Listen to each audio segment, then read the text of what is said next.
Good afternoon. Smart investors స్వాగతం. Stock markets నిస్తేజంగా consolidate అవుతున్నాయి. Nifty 8526 దగ్గర ట్రేడ్ అవుతుంది, 17 పాయింట్ల నష్టంతో. సో ఫార్మా షేర్స్ ఇవాళ కూడా లైమ్ లైట్లో ఉన్నాయి. బ్యాంక్ షేర్లో కొంత షార్ట్ కవరింగ్ రావడంతో స్వల్ప లాభాలతో కనిపిస్తున్నాయి. బ్యాంక్ నిఫ్టీ స్వల్ప లాభంతో ట్రేడ్ అవుతుంది. ప్రైవేట్ బ్యాంక్స్లో ప్రధానంగా ఐసిఐసిఐ బ్యాంక్ లాంటి స్టాక్స్లో షార్ట్ కవరింగ్ చూస్తున్నాం. అలాగే ఎన్ఎస్సి నిఫ్టీ పరంగా చూస్తే ఐసిఐసిఐ బ్యాంక్ టాప్ గెయినర్గా ఉంది, 1.8% పెరిగింది. M&M, DLF, HCl tech, BPCL ఇవన్నీ లాభాలు ట్రేడ్ అవుతున్న నిఫ్టీ స్టాక్స్. నష్టాల్లో ఎన్టీపీసీ టాప్ లూజర్ 3.4% నష్టపోయింది. NMDC 2.6%, Ambuja Cements, GAIL, L and T ఇవన్నీ నష్టాలు ఉన్నాయి. మిడ్ క్యాప్ స్టాక్స్లో ఇప్కా ల్యాబ్స్ 12% నష్టపోయింది. ఈ కంపెనీకి సంబంధించి 2 ఇంపోర్ట్ అలర్ట్స్ వచ్చాయి. సో దీంతో స్టాక్ 12% నష్టంతో ట్రేడ్ అవుతుంది. యుఎస్ ఎఫ్డిఏ నుంచి ఇంపోర్ట్ అలర్ట్స్ వచ్చాయి. ఈ పరిస్థితిని చక్కదిద్దేందుకు ప్రయత్నిస్తున్నట్లుగా మేనేజ్మెంట్ చెప్తుంది. అలాగే Rasoya proteins of course it's a small cap. Penny stock 5% నష్టపోయింది. పిఐ ఇండస్ట్రీస్ 4% నష్టపోయింది. ఏఐఏ ఇంజనీరింగ్, అలాగే Redington, PMG finance, Shriram transport shipping corporation of India, NMDC ఇవన్నీ నష్టాల్లో ట్రేడ్ అవుతున్న mid cap and small cap స్టాక్స్లో ఉన్నాయి. అలాగే లాభపడిన స్టాక్స్ చూస్తే మిడ్ క్యాప్స్లో హెచ్సిసి టాప్ గెయినర్ కనిపిస్తుంది, 5% పెరిగింది. FSL, SPARC, Ramco Cements, Manappuram, Essar Oil, Shriram City, Hexaware, eClerx, Ajanta pharma ఇటువంటివన్నీ కూడా 2 to 5% లాభాలు ఉన్నాయి.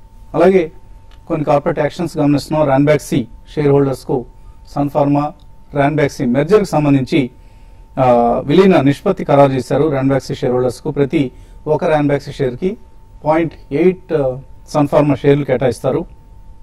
ఇది ఒక డెవలప్మెంట్. అయితే Tata motors rights issue price నిర్ణయించారు. షేర్ ప్రైస్ రైట్స్ ఇష్యూలో షేర్లను 450 రూపాయల మార్కెట్ ధరకు కేటాయిస్తారు. ఈ ఇష్యూ ద్వారా 7,500 crores వర్త్ అమౌంట్ను టాటా మోటార్స్ రైట్స్ ఇష్యూ ద్వారా సమీకరించాలనుకుంటుంది. డివిఆర్ షేర్ హోల్డర్స్ మాత్రం 271 పర్ షేర్ ఈ రేట్ దగ్గర రైట్స్ ఇష్యూ షేర్లు కేటాయిస్తారు. సో ప్రతి 109 టాటా మోటార్స్ షేర్లు ఉన్న వాళ్ళకి 6 షేర్లు రైట్స్ ఇష్యూలు వస్తాయి. సో చాలా తక్కువ, చిన్న ఇష్యూ ఇది.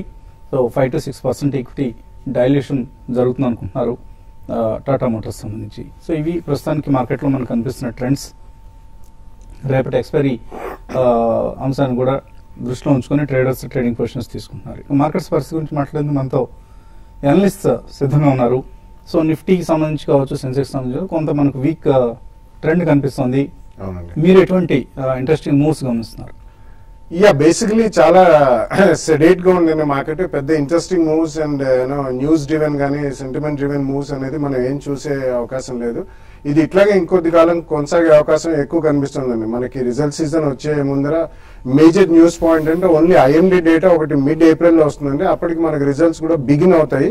సో ప్రాబబ్లీ అక్కడ కొద్దిగా ఏదైనా సెంటిమెంట్ డ్రివెన్ స్మాల్ ర్యాలీస్ అవి ఉండొచ్చు. బట్ ఈ లోపల మాత్రం definitely every rise will call for a massive selling. అంటే it's not going to crash, but definitely selling కే గురయ్యే మార్గం ఎక్కువ కనిపిస్తుంది. బట్ ఈ లోపల మాత్రం మనకి ఎస్ఎన్పి వాళ్ళు ఒక మంచి కామెంటరీ చేశారండి. Though not upgrading is still little bit far away. మనకి ఒకవేళ ఈ రిఫార్మ్స్ ప్రాసెస్ ఇంప్లిమెంటేషన్ కనుక జరిగితే మాత్రం definitely India will be the finest spot for investments for global companies అని చెప్పి వాళ్ళు ఒక వార్త ఇవ్వడం జరిగింది. సో ఇవన్నీ మ్యాక్రోస్ మనం గతంలో చెప్పుకున్నట్టు మ్యాక్రోస్ అన్ని కూడా ఫండమెంటలీ మంచి స్ట్రాంగ్ పాత్ లోనే పయనిస్తున్నాయి. బట్ దీని లాగ్ ఎఫెక్ట్ అనేది డెఫినెట్లీ మనకి it will take at least 2 more quarters. అంటే నెక్స్ట్ 1 year ఈ ఫైనాన్షియల్ ఇయర్ సెకండ్ హాఫ్ నుంచి ఈ ఇయర్ మాన్సూన్ బాగుంటే మాత్రం డెఫినెట్లీ అవన్నీ డబుల్ ధమాకా అని చెప్పుకోవచ్చు. తప్పకుండా ఈ macros plus good monsoon will definitely pave way for కొత్త ట్రెజెక్టరీకి. అది it will happen only after May అండి, ఆర్ ప్రాబ్లీ మిడ్ మేలో కూడా. కానీ ఇప్పుడు ఇమీడియట్ గా చూస్తే మాత్రం everybody is in the bearish tone అండి. కంప్లీట్లీ ఎవరిని పలకరించిన బేరిష్ టోన్ ఉన్నారు. కాబట్టి కొద్దిగా మార్కెట్ అంత సివియర్ గా ఇమీడియట్లీ పడే ఛాన్స్ లేదు. కొంచెం మళ్ళీ ఏదైనా స్మాల్ పుల్ బ్యాక్ వచ్చి మళ్ళీ April 1st or 2nd week లో కొంచెం గెయిన్స్ అనేది మళ్ళీ గివ్ అవే చేస్తుంది. బట్ ఇమీడియట్లీ మాత్రం I don't see major downside of more than 30 to 50 points. నిన్నటికి భిన్నంగా ఇవాళ కొంత వోల్టాలిటీ తగ్గుముఖం పట్టింది. నేరో రేంజ్ లో ట్రేడ్ అవుతున్నాయి సెన్సెక్స్ నిఫ్టీలు. Bank Nifty of course positive గా ఉంది, సో మీరు ట్రేడర్స్కి ఎటువంటి సలహా ఇస్తారు? బేసికలీ మనం నిఫ్టీ లోవర్ లోస్ ఫామ్ అవటం చూస్తున్నాం ఎవ్రీ డే. నిన్నట్లో ఏదైతే ఉందో 8535, సో అది కూడా ఈ రోజు బ్రీచ్ చేసి మనం ఒక న్యూ ఇయర్ లో రావటం చూసాం 8517. సో ఈ రోజు మార్కెట్ కనుక 8524 కింద క్లోజ్ అవుతాయి, that is 100-day moving average కింద. Probably previous low swing low అంటారు 8470 దాకా వచ్చే అవకాశం ఉంది. బేసికలీ 8450 బ్రేక్ అవుతే ప్రాబ్లీ బిగ్ మూవ్స్ వచ్చే ఛాన్స్ ఉంది. సో ఐ థింక్ నిన్నటి హై ఏదైతే ఉందో 8627 ఒక గట్టి రెసిస్టెన్స్ గా ఉంటుంది. Every pull back should be sold అని చెప్పొచ్చు 8650 స్టాప్ లాస్ పెట్టుకుని. అదేవిధంగా బ్యాంక్ నిఫ్టీ ఈ రోజు కొద్దిగా సపోర్ట్ చేస్తుంది నిఫ్టీకి. ప్రాబ్లీ నిన్నట్లో ఏదైతే ఉందో 12,289 దాన్ని ఇంకా బ్రీచ్ చేయలేదు. సో వీ మేడ్ అబౌట్ 18,310 ఏదైతే లో ఉందో ఐ థింక్ నిన్నటి లో ఇస్ 18,289. సో 18,226 కింద క్లోజ్ అవుతేనే probably bank Nifty further weakness అయ్యే అవకాశం ఉంది. సో ఇక్కడ నుంచి ఒక రిలీఫ్ ర్యాలీ అనొచ్చు, లేదంటే మేబీ పుల్ బ్యాక్ ర్యాలీ అనొచ్చు, మేబీ ఛాన్సెస్ అయితే ఉన్నాయి. ప్రాబ్లీ రిస్క్ రివార్డ్ ఇక్కడైతే ఫేవరబుల్ బుల్లిష్ పొజిషన్స్ కి ఉన్నాయి. మేబీ 8470 స్టాప్ లాస్ పెట్టుకుని probably one can try to buy some options. అదేవిధంగా కొన్ని స్టాక్స్ మాత్రం చాలా బేరిష్ మోడ్ లోకి వెళ్ళిపోతాం చూస్తున్నాం మనం. ఎస్పెషలీ ఆర్కామ్ లాంటి స్టాక్స్ లాస్ట్ 2 weeks బ్యాక్ ఏదైతే 61-62 ఉందో అది ఈ రోజు డిసైసివ్లీ బ్రేక్ అవుట్ అని చూస్తున్నాం మనం. సో ప్రాబ్లీ ఆర్కామ్ మేబీ ఇక్కడ నుంచి కూడా ఒక 7-8 రూపీస్ కట్ అయ్యే ఛాన్స్ ఉంది ప్రైస్ వైజ్. సో చిన్న పుల్ బ్యాక్స్ మేబీ 66-67 వస్తే మనకు one can take short positions for target of 54 in the next 1 to 2 months. Callers line ఉన్నారు. ఫస్ట్ కాలర్ హైదరాబాద్ నుంచి ఇగొందార్. హలో హలో అడగండి, ప్రశ్న అడగండి ఇగొందార్. హలో సార్, ఇది ర్యాండ్ taxi plus Tata communication hold చేయమంటారు సార్. ర్యాండ్ ట్యాక్సీ 200 ఉన్నాయి, టాటా కమ్యూనికేషన్స్ 200 ఉన్నాయి. ఇంకా further future investments 2-3 years gap లో ఏది బెస్ట్ అంటారు? ఓకే అండి. So Ranbaxy Tata communication hold చేయొచ్చు ఆయన? హోల్డ్ చేయొచ్చు అండి. రన్ బ్యాక్సీ డెఫినెట్లీ మీకు సన్ ఫార్మా షేర్స్ వస్తాయి. 0.8 shares for every Ranbaxy share మీ దగ్గర ఉన్న వాటికి. So definitely Ranbaxy will become Sun Pharma, hold చేయమని చెప్తాను. టాటా కమ్యూనికేషన్స్ కూడా it's a good company, strong company.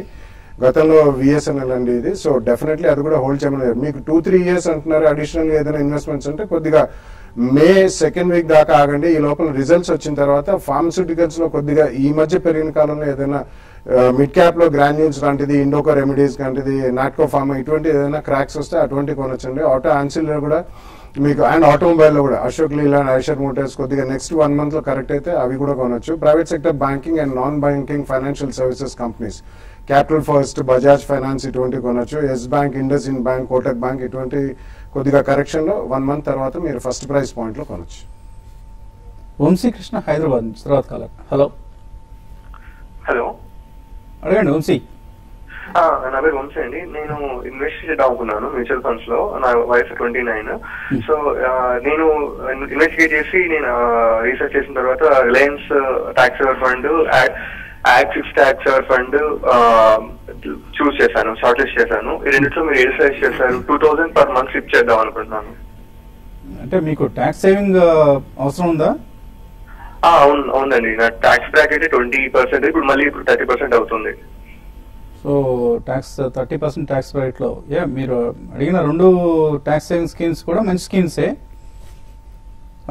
Only tax saving schemes లోనే ఇన్వెస్ట్ చేద్దాం అనుకుంటున్నారు? అవును, అది డైవర్సిఫైడ్ ఫండ్ కదండి. సో లాంగ్ అది కూడా 5 years అనుకోవట్లేదు, 20 years లాగా, 15 years, 20 years లాగా అలా కంటిన్యూ చేద్దామని ఇంటెన్షన్ లో 3 years లాకింగ్ అయినా కానీ. అలాగే రిటైర్మెంట్ కూడా ఇది వర్తిస్తుందా? కోర్స్ ట్యాక్స్ సేవింగ్ ఫండే, ఇది రిటైర్మెంట్ కూడా వర్తిస్తుందా అనేసి నేను అనుకుంటున్నాను. Tax saving schemes 2 axis long term and Reliance tax 2 కూడా టాప్ పెర్ఫార్మింగ్ స్కీమ్స్ ఈ సెగ్మెంట్ లో. రిటైర్మెంట్ కి సంబంధించి మీకు ఎటువంటి డౌట్ ఉంది? నాకు నేను చాలా చూసినా కానీ ఏ ఫండ్ అయితే బెస్ట్ రిటైర్మెంట్ మ్యూచువల్ ఫండ్ లో నాకు తెలియట్లేదు, అది మీరు చెప్పగలరా? రిటైర్మెంట్ అంటే మీకు ఇంకా 20-25 సంవత్సరాల వ్యవధి ఉంది. అప్పటి వరకు ఒకటే స్కీమ్ మీకు డెఫినెట్ గా బెటర్ గా పెర్ఫార్మ్ చేసి చెప్పడం కష్టం. కాకపోతే డైవర్సిఫైడ్ స్కీమ్స్ మీరు అన్నట్లుగా కొన్ని డైవర్సిఫైడ్ స్కీమ్స్ లో ఇన్వెస్ట్ చేయండి. Apart from tax benefit, capital gains benefit ఇచ్చేవి అటువంటి బిర్లా సన్ లైఫ్ టాప్ 100 కావచ్చు, ఐసిఐసిఐ ప్రుడెన్షియల్ లో ఫోకస్డ్ బ్లూ చిప్ కావచ్చు, అటువంటివి చేయండి. ఈవెన్ ఎస్బీఐలో బ్లూ చిప్ ఫండ్ ఇవన్నీ కూడా బాగా పెర్ఫార్మ్ చేస్తున్నాయి. లార్జ్ క్యాప్ డైవర్సిఫైడ్ ఫండ్స్ ఇవి. సో ఇటువంటి ఫండ్స్ లో చేస్తే మీరు అనుకుంటున్నట్లుగా అలాగే ఎప్పటికప్పుడు 4-5 years ఒకసారి రివ్యూ చేసుకుంటూ ఉండండి పెర్ఫార్మెన్స్ ని. 25 సంవత్సరాల పాటు ఈ ఇయర్ అడిషనల్ 50,000 ఎన్పిఎస్ లో కూడా ఇచ్చారండి. 1,50,000 ఈఎల్ఎస్ఎస్ లో పెట్టిన అడిషనల్ 50,000 ఎన్పిఎస్ లో కూడా గ్రోత్ దాంట్లో పెట్టుకుంటే 15-20 ఇయర్స్ అంటున్నారు కాబట్టి అది కూడా మంచి రిటర్న్స్ ఇస్తుంది. సో ఆ 50,000 మాత్రం ఎన్పిఎస్ లో ఇన్వెస్ట్ చేయండి. అది కూడా ఎవరెవరైతే ఎన్పిఎస్ స్కీమ్స్ డిక్లేర్ చేస్తారో 5 to 6 ఫండ్ హౌసెస్ ఏఎంసీస్ చేస్తాయి. సో 50,000 అక్కడ, ఒక 50,000 ఈఎల్ఎస్ఎస్ స్కీమ్స్, మిగతా ఇతరత్ర వసంత్ గారు చెప్పినట్టు ఆ 3-4 డైవర్సిఫైడ్ ఈక్విటీ మ్యూచువల్ ఫండ్స్ లో లాంగ్ టర్మ్ ఎస్ఐపి ద్వారా ఇన్వెస్ట్ చేసుకోండి. రమేష్ హైదరాబాద్ నుంచి తర్వాత కాదు. హలో నమస్కారం అండి. నమస్తే అండి, అడగండి. నేను బాలగారు క్వశ్చన్ గా ఉన్నాను. బాలగారు నమస్కారం అండి. నమస్తే అండి. మీ అడ్వైస్ ప్రకారం నేను బోష్ ఐషర్ మోటార్స్ రెండు కొన్నానండి జూన్ జూలై మంత్ లో.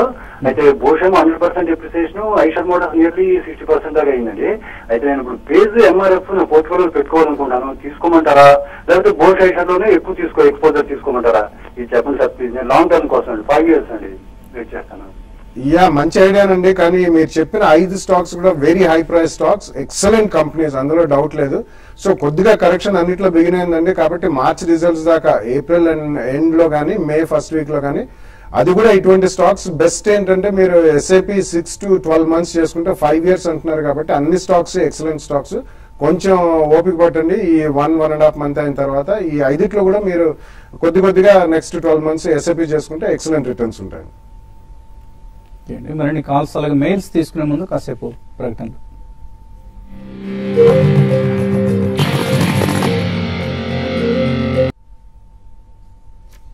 స్మార్ట్ న్యూస్ తిరిగి స్వాగతం. సెన్సెక్స్ నిఫ్టీలు ఫ్లాట్ గా ట్రేడ్ అవుతున్నాయి, స్వల్ప నష్టాల్లో ట్రేడ్ అవుతున్నాయి. తర్వాత కాలర్ విజయవాడ నుంచి మూర్తి.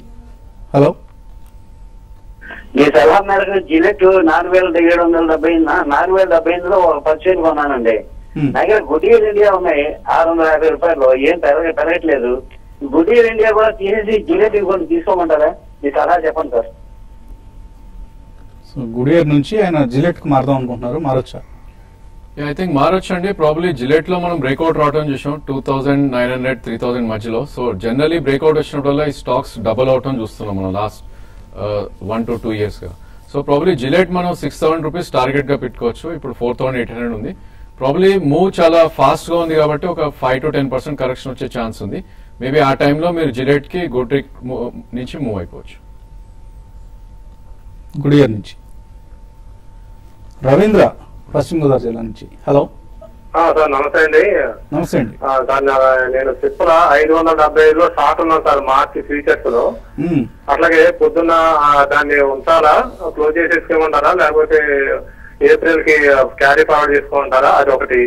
తర్వాత పొద్దున్న యాక్సిస్ బ్యాంక్ 6.35లో ఒకటి, 5.75లో ఒకటి యావరేజ్ కోసం 2 తీసుకున్నా ఫ్యూచర్స్ లోనే. అలాగే ఎస్బీఐ 310 మళ్ళీ అడిగాను కదండి, అది ఒకసారి ఇవాళ ఏమైనా ఫుల్ బ్యాక్ వచ్చే అవకాశం ఉందా? ఒక క్యారీ ఫార్వర్డ్ చేసుకుని మరి ఒకసారి చెప్పండి ఏమవుతుంది. మీరంతా మార్కెట్స్ బాగా రివర్స్ లో వెళ్తున్నారు. సిప్లా షార్ట్ కొట్టడం ఏంటి, బ్యాంక్ షేర్లు లాంగ్ ఉండడం ఏంటి? సో కరెక్ట్ గా రివర్స్ లో ఉన్నారు. 575 అట, బాగా గ్యాప్ ఉంది. 715 రేంజ్ లో ఉంది Cipla. I think it's a very bullish chart అని చెప్పొచ్చు అండి. ప్రాబ్లీ మీకు మాక్సిమం 40 రూపీస్ కన్నా కరెక్షన్ రాదు. అది కూడా మార్కెట్ 84-70 కట్ అయ్యి అక్కడి నుంచి 100 points పడతాయి. సో సిప్లా లాంటి స్టాక్స్ లో డెఫినెట్లీ షార్ట్ ఉండకూడదు. సో ఇమీడియట్లీ కవర్ చేసుకోవడం బెటర్. మేబీ దాని తర్వాత ఫాల్ వచ్చినా కూడా ఈ షుడెంట్ రిపెండ్. అదేవిధంగా ఎస్బీఐ కొద్దిగా వీక్నెస్ ఎగ్జిబిట్ చేస్తుంది. ఐ థింక్ మార్నింగ్ కూడా చెప్పడం జరిగింది. Probably almost bank Nifty strong గా కూడా 1.5% డౌన్ లో ట్రేడ్ అవుతున్న స్టాక్ ఇది. సో ప్రాబ్లీ ఇక్కడ మీరు 262 క్లోజింగ్ బేసిస్ లో స్టాప్ లాస్ పెట్టుకోవడం ఇట్స్ బెటర్. అదేవిధంగా పుల్ బ్యాక్ వస్తే 73 నుంచి 75 మధ్యలో ఎగ్జిట్ అవడానికి ట్రై చేయండి. యాక్సిస్ బ్యాంక్ అడిగారు. ఐ థింక్ యాక్సిస్ కొంచెం స్ట్రెంత్ చూపిస్తుంది ఈ స్టేజ్ లో, 1% హైలో ట్రేడ్ అవుతుంది. ప్రాబ్లీ ఇది కూడా ఒక మేబీ 584 to 590 దాకా వెళ్లే అవకాశం ఉంది. ఈ రోజు డే లో స్టాప్ లాస్ పెట్టుకోండి. 550 కింద క్లోజింగ్ బేసిస్ స్టాప్ లాస్ పెట్టుకుని హోల్డ్ చేయండి. ఒంగోలు నుంచి వెంకటేష్ నాయులు ఉన్నారు. హలో సార్ నమస్కారం సార్. నమస్తే, అడగండి. మాది జేబీ అసోసియేట్స్ కొన్నాం సార్. ఇప్పుడు అమ్మొచ్చా సార్? ఇప్పుడు అమ్మాలనుకుంటున్నాం సార్. ఏంటి లాస్ట్ 70లో కొన్నాం సార్. 70లో కొన్నాం సార్, 70 రూపీస్ లో. 70లో కొంటే మరి 35 ఉంది. నష్టం వస్తుంది కదా మరి ఇప్పుడు? ఏం సార్? నష్టం వస్తుంది కదా అమ్మితే? అవును సార్, అది అంటే ఇంకా ఎక్కువ పెరుగుతుంది. మేము 70లో కొన్నాం సార్, కొన్ని కూడా 11 months అయింది. విసుగ్గా ఉంది. ఎలా ఉంటుంది సార్, ఫ్యూచర్ ఎలా ఉంటుంది సార్? పేషెన్స్ ఉండాలండి, కొద్దిగా పేషెన్స్ ఉండాలి. అండ్ 70లో కొనటమే తప్పు నిర్ణయం అప్పట్లో. అండ్ ఇప్పుడు 25లో అమ్మేద్దాం అనుకోవడం కూడా అంతకంటే తప్పే అవుతుంది. వెయిట్ చేయండి, చాలా ఎక్కువ నష్టం వస్తుంది. దీన్ని మళ్ళీ మీరు వేరే స్టాక్ కొని కాంపెన్సేట్. ఎంత క్వాంటిటీ ఎంత ఉంది? క్వాంటిటీ 70 ఉంది సార్. ఎన్ని షేర్లు కొన్నారు? 70 షేర్లు కొన్నాను సార్. 70 షేర్లేనా? ఫోన్ చేశారు మరి. 70 షేర్లు 70 రూపాయలు కొన్నారు. ఓకే అండి, ఎటువంటి సలహా ఇస్తారు? ఐ థింక్ మనం లాస్ట్ గత సంవత్సరంగా చెప్పడం జరుగుతుందండి. Probably infra shares completely avoid చేయాలి. ప్రాబ్లీ ఇక్కడ కూడా అవాయిడ్ చేయొచ్చు ఇలాంటి స్టాక్స్. ఈ స్టేజ్ లో ఐ థింక్ ఆల్మోస్ట్ స్వింగ్స్ లో దగ్గరలో ఉన్నాం మనం. 24 అనేది ఆల్మోస్ట్ ప్రీవియస్ లో ఇది. సో ఇక్కడైతే హోల్డ్ చేయండి. Probably pull back rallies 31 to 33 వస్తే మటుకు మీరు లాసెస్ బుక్ చేసుకుని housing finance, maybe LIC housing కానీ జేఎస్సీ కానీ షిఫ్ట్ అవ్వండి. శ్రీనివాసరావు మెయిల్ పంపించారు. జిఎంఆర్ ఇన్ఫ్రా 26 రూపాయల్లో 8 months బ్యాక్ కొన్నారట. ఇప్పుడు రైట్స్ ఇష్యూ వస్తుంది. 428 షేర్లు వస్తాయనికి 15 రూపాయల చొప్పున. మార్కెట్ ప్రైస్ కూడా 15.5 ఉంది. సో ఒకవేళ మీకు అంతగా ఆసక్తి అభిలాష ఉంటే మార్కెట్లోనూ కొనుక్కోవచ్చండి. అనవసరంగా రైట్స్ ఇష్యూకి అప్లై చేయడం అంతా దండగా. బట్ రైట్స్ కూడా అసలు సబ్స్క్రైబ్ చేయకపోవడం మంచిది. మీరే చెప్పారు మొత్తం. I think there is nothing more to add అండి. ప్లీజ్ అవాయిడ్ చేయండి రైట్స్ ఇష్యూ కూడా. తర్వాత మళ్ళీ మీకు 12 కూడా దొరకచ్చు. మళ్ళీ స్వల్పంగా పెరగచ్చు కానీ అంత స్ట్రెంగ్త్ మాత్రం లేదండి. ఎల్డర్ ఫార్మా 124లో కొన్నారు. 1000 షేర్స్ ప్రవీణ్ రెడ్డి. ఇప్పుడు 88 రూపాయలు ఉంది. ఏం చేయాలి? ఇది one of the week stock అండి. ప్రాబ్లీ స్టాక్ చూస్తే కనుక రివర్స్ లో వెళ్తుంది. అన్ని ఫార్మాస్ పెరుగుతుంటే ఇది 470 నుంచి ఆల్మోస్ట్ ఎవ్రీడే మనం లోస్ రావడం చూస్తున్నాం. ప్రాబ్లీ ఇక్కడ హోల్డ్ చేయండి. ఐ థింక్ 78 దగ్గర ఒక గట్టి సపోర్ట్ ఉంది. సో 78 స్టాప్ లాస్ పెట్టుకుని హోల్డ్ చేయండి. అదేవిధంగా పుల్ బ్యాక్ అరౌండ్ 110 or 115 వస్తే ఎగ్జిట్ అయిపోయింది. NV Chandrasekhar, ONGC, South Indian Bank ఈ రేట్ లో కొనుక్కోవచ్చు అని అడుగుతున్నారు. ఓఎన్జీసీ డెఫినెట్లీ నో అండి. ప్రాబ్లీ ఇది న్యూ ఇయర్ లోస్ రావడం చూస్తున్నాం ఎవ్రీ మంత్ కూడా. సో డెఫినెట్లీ అవాయిడ్ చేయండి ఇక్కడ. మేబీ 280 or 285 లెవెల్స్ లో it's a good buy. South Bank probably first price point 50% ఇక్కడ కొనొచ్చు. మేబీ 10% లోవర్, ఇంకో 50% యాడ్ చేయొచ్చు. షరణ్ బయో 32 రూపాయలు కొన్నారట. షణ్ముఖ్ రెడ్డి ఇప్పుడు 17 ఉంది. కంపెనీ డెట్ రీస్ట్రక్చరింగ్ చేస్తోంది. అలాగే 2 డైరెక్టర్లు రిజైన్ చేశారు. ఇటువంటివన్నీ కలిపి కంపెనీని ఎటు తీసుకెళ్తున్నాయి? నో, ఐ డోంట్ థింక్ మీరు లాస్ బుక్ చేయడమే బెటర్ అండి. ఎందుకంటే ఇది లాస్ట్ ఇయర్ చూసుకుంటే ఏదో బోనస్ స్ప్లిట్ ఇవన్నీ కూడా I think this more of management integrity problem ఉందండి. ఐ థింక్ స్వల్పంగా మీకు ఏదైనా పుల్ బ్యాక్ వస్తే మాత్రం ఈ కౌంటర్ నుంచి బయటపడిపోయి. రాజేంద్రన్ అడుగుతున్నారు. బిఈఎంఎల్ కొన్నారట ఆయన 450లో. ప్రాఫిట్ బుక్ చేసుకోవచ్చు ఇక్కడ. డెఫినెట్లీ కొద్దిగా ప్రాఫిట్ బుక్ చేయమని చెప్తానండి. అది భారీగా పెరిగిన స్టాక్ ఆల్మోస్ట్ 4 digit దాకా వెళ్ళింది. సో మీరు క్వాంటిటీ ఎక్కువ ఉంటే మాత్రం 50% ప్రాఫిట్ తప్పకుండా బుక్ చేయండి. వీరాంజీ అన్న పేరుతో వచ్చింది. మోల్టెక్ 228లో, లాయిడ్ ఎలక్ట్రిక్ అనుకుంటాను 158లో కొన్నారు. ఏం చేయాలి? ఐ థింక్ మోల్టెక్ కొద్దిగా ఇప్పుడు స్లైట్లీ వీక్నెస్ చూపిస్తుందండి. ప్రాబ్లీ ఇక్కడ ఒక గట్టి సపోర్ట్ ఉంది అరౌండ్ 196, 197 లో. కరెంట్ ప్రైస్ 207 అలా ఉంది. సో ఇక్కడైతే హోల్డ్ చేయండి. ప్రాబ్లీ 260 దాకా వెళ్ళే అవకాశం ఉంది నెక్స్ట్ 1 year. అదేవిధంగా Lloyd I think it's a trading stock now. ఈ స్టాక్ ఆల్మోస్ట్ లాస్ట్ 1 year చూస్తే 31 నుంచి ఆల్మోస్ట్ 170 దాకా పెరిగింది. సో 180 నుంచి 160 మధ్యలో ట్రేడింగ్ జోన్ లో ఉంటుంది. So I think you should keep trading this stock. Soujanya Lakshmi Apollo hospitals 100 రూపాయల్లో చాలా కాలం క్రితం కొన్నారు. మోల్టెక్ 160లో కొన్నారు. ఈ రెండు అమ్మేసి ఓ కార్డ్ కొందాం అనుకుంటున్నారు. కొనుక్కోవచ్చు. నాట్ ఎ గుడ్ ఐడియా అండి. అపోలో ఉంచమని చెప్తానండి. గోయింగ్ ఫార్వర్డ్ వాళ్ళది మంచి ఎక్స్పాన్షన్ కూడా ఉంది. మోల్టెక్ కూడా డెఫినెట్లీ ఉంచండి. ఇప్పుడే రాజేంద్ర గారు చెప్పినట్టు 1 year ఓపిక ఉంటే మాత్రం మేబీ 250+ వెళ్ళే ఛాన్స్ ఉంది. రెండు ఉంచండి. వర్కౌట్ కావాలంటే కొద్దిగా రియాక్ట్ అయిన తర్వాత కొనండి, ఇప్పుడే కాదు. టెక్ మహీంద్రా కొన్నారట వరలక్ష్మి. ఇప్పుడు 1:2 స్ప్లిట్ అయింది. 650 అయింది. ఇది పొద్దున కూడా అడిగారు మీరు. పొద్దున స్టాక్ పేరు రాయలేదు, ఇప్పుడు రాశారు, అంతే తేడా. సో మీకు మీరు చెప్పిన దాని ప్రకారం 700 రూపాయలు ఉండాలి సుమారుగా. 650 ఉంది. కొద్దిగా వీక్గా ఉందండి. మేబీ అందువలన మీరు కంగారు పడాల్సిన అవసరం లేదు. 4 షేర్లు వచ్చాయి మీకు ఒక షేర్కి. సో 2900 మీరు కొన్నది ఇప్పుడు 2600 అయినట్లు. సో ఏమీ ఇబ్బంది లేదండి. హోల్డ్ చేయండి. డెఫినెట్లీ మీ రేట్ మీకు వస్తుంది, లాభం కూడా వస్తుంది. ఆర్ఎస్ సాఫ్ట్వేర్ 210లో కొన్నారట ప్రవీణ్, దుర్గా ప్రవీణ్. ఏం చేయాలి? అది one of the weakest stock అండి మన టెక్నాలజీ మిడ్ క్యాప్ స్పేస్ లో. ప్రాబ్లీ కొంచెం పుల్ బ్యాక్ వస్తే ఎగ్జిట్ అవుట్ ట్రై చేయండి. మేబీ 197 ఆ ప్రైస్ రావచ్చు, హై బీటా స్టాక్ కాబట్టి అక్కడ ఎగ్జిట్ అయ్యి ప్రాబ్లీ జామెట్రిక్ కి షిఫ్ట్ అవ్వచ్చు మీరు. బ్రూక్స్ ల్యాబ్స్, విజయ్ టెక్స్టైల్స్ కొనుక్కోవాలనుకుంటున్నారు చంద్ర, కొనుక్కోమంటారా? రెండు అవాయిడ్ చేయమని చెప్తున్నాను. స్పార్క్ 580లో తీస్తున్నారట బంగారు రాజు, ఏం చేయాలి ఇప్పుడు? హోల్డ్ చేయండి, ఎందుకంటే అది రీసెర్చ్ బేస్డ్ కంపెనీ అండి. సో రీసెంట్లీ వాళ్ళకి 2 మాలిక్యూల్స్ కూడా అప్రూవల్ వచ్చింది. సో అటువంటిది ఇంకోటి ఏదైనా జరిగితే మాత్రం స్ట్రాంగ్ ఉంటుంది. సన్ ఫార్మాకి చెందిన research outfit CRO, contract research organisation, hold చేయండి. జ్యోతి స్ట్రక్చర్స్ 30 రూపాయలు కొన్నారు పాండురంగారెడ్డి, వెయిట్ చేయొచ్చా? I think totally underperform చేస్తున్న స్టాక్ అండి. ఆల్మోస్ట్ 47 నుంచి కంటిన్యూస్ 30 కూడా బ్రేక్అవుట్ అని చూసాం. ప్రాబ్లీ 26 స్టాప్ లాస్ పెట్టుకుని హోల్డ్ చేయండి. 33 to 35 మధ్యలో పుల్ బ్యాక్ వస్తే ఎగ్జిట్ అవుట్ ట్రై చేయండి. ఇది ఇవాల్టి స్మార్ట్ ఇన్వెస్టర్. రేపు పొద్దున 8:30కు బిజినెస్ బ్రేక్ఫాస్ట్ మళ్ళీ కలుద్దాం.